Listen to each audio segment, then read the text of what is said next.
The Bible says that Goliath was 6 cubits and a span tall. So 6 cubits and a span tall. How tall is that exactly according to the Bible? Well, on the high end, 6 cubits and a span is about 9 foot 9 inches tall, and that's on the high end. If you're being more liberal with those numbers, on a more conservative estimate, according to biblical scholars, is around 8 to 8.5 feet tall. So Goliath would have been anywhere from 8 feet to about 9 foot 9 inches. And so the way that we get that is that a biblical cubit, when we're talking about 1 cubit, is approximately 18 inches. It's from your elbow to the tip of your middle finger. So that's about a cubit, about 18 inches. That's how the Bible, people in biblical times, would measure length. That would be a cubit. And a span is from, like, if you stretch out your hand, your pinky to your thumb is about a span.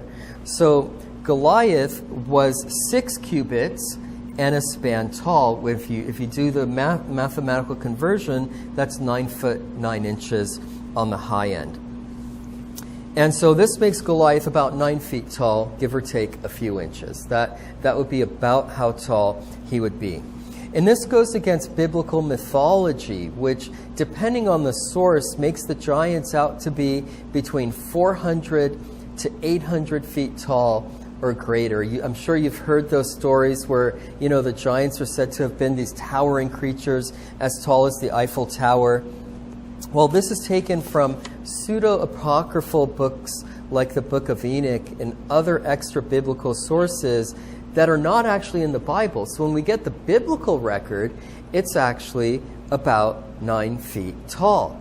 Other examples of the size of the giants in the Bible include King Og.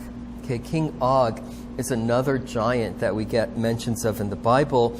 And the Bible says that King Og had a bed of iron that measured 9 cubits tall and 4 cubits wide. We see that in Deuteronomy 3:11. For only Og, king of Bashan, remained of the remnant of giants. Behold, his bedstead was a bedstead of iron. Is it not in Rabbath of the children of Ammon? 9 cubits was the length thereof, and 4 cubits the breadth of it, after the cubit of a man.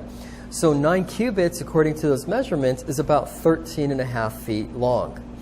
And 4 cubits is 6 feet, which the Bible says is the cubit of a man. So that's consistent. Men, on average, you could say, are somewhere around 6 feet, maybe a few inches less, a few inches more. And so King Og's bed was 13.5 feet tall and about 6 feet wide. That was the size of this giant in the Bible. So now we have 2 records, 2 biblical accounts of the size of giants in the Bible. So, this might go against our preconceived notions, but we have to get our facts straight from the Bible itself. And when you think about it, nobody, especially a king, sleeps in a bed that's their own height. So King Og wasn't 13.5 feet tall. Beds are usually several feet longer than your own height. So again, this is in line. If his bed was about 13.5 feet tall, he was probably somewhere about 8 to 9 feet tall himself, just like Goliath of Gath. Okay, so there's a consistent record of the height of the giants from the Bible itself, which is where we should be getting our doctrinal knowledge. Now, this even coincides with history. The tallest man in the world, in recorded modern history, was a man named Robert Wadlow, who lived between 1918 and 1914. Robert Wadlow was 8 feet. He was recorded to be 8 feet and 11 inches tall. And so that also is consistent. The historical record is consistent with the biblical record, about 8 to 9 feet tall, which is what you also see with giantism. You have the condition, it's a genetic mutation, you could say, is consistent. And so both the witness of the Bible and history agree that the giants were about 8 to 9 feet tall. So there's nothing mystical about it. We want to be careful not to fall for Christian folklore, which is exciting and, some amazing stories, and you think, wow, but the reality is what the Bible says.